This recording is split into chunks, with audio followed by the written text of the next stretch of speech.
Hello everyone, myself Chaitali Nandakumar Marjan. I am from MH Sabu Siddhi College of Engineering Bhaikhala.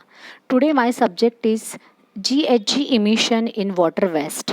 On fourth week of International FDP on Environment and Sustainability, I am going to present this topic.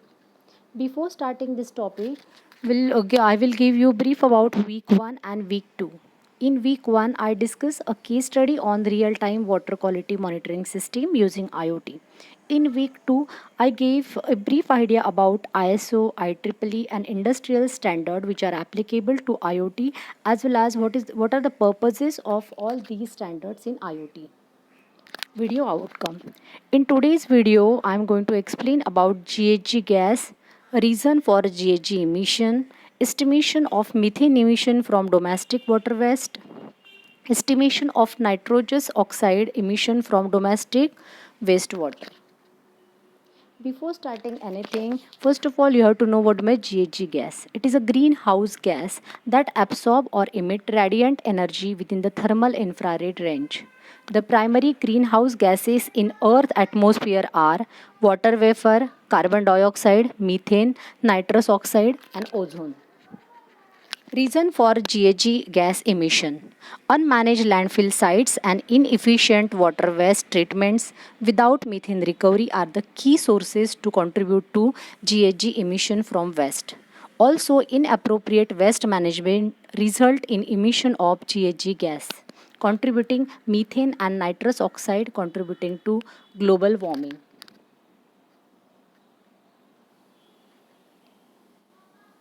In India, about one-fourth of treatment technologies used for domestic wastewater are anaerobic discharging 0.6 methane, that is untreated water waste sludge, leads to generation of methane-rich gas, which is a source of GHG. On the industrial side also, both methane and nitrogen gas are GHG, and there is no policy to target to reduce these emissions. Estimation of methane emission. There are different steps to estimate the methane emission from domestic water waste treatment. In step 1, first of all, we are finding emission factor. In second step, we are finding total organic load in water waste in inventory year. In third step, we are finding CH4 emission. These are the values of MFC, BO for different treatment pathway are provided in table along with estimated value of EFG, that is emission factor. Emission factor for domestic, septic tank, latrine, sewager, other none is given. Next is nitrous oxide emission. Nitrous oxide emission can occur as direct emission from treatment plants or from indirect emission from water waste after disposal of effluent and into waterway, lake or the sea. Direct emission from the nitrification and denitrification at wastewater treatment plant may be considered as a minor source. These are few steps to estimate nitrous oxide emission from domestic wastewater. This is a step 1. In that we are finding nitrogen. In next we are finding NTO emission. These are the 2 steps.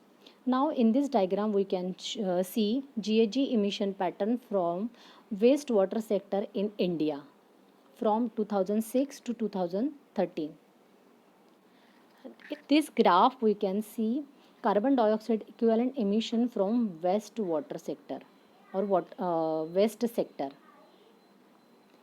The amount of GHG emission from India's waste sector can be substantially reduced.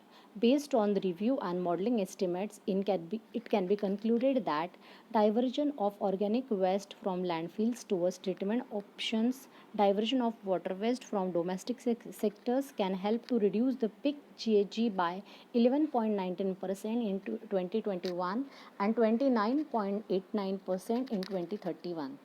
There is a need to have higher tier studies to work out the actual reduction in GHG from other activities. These are the references. Thank you.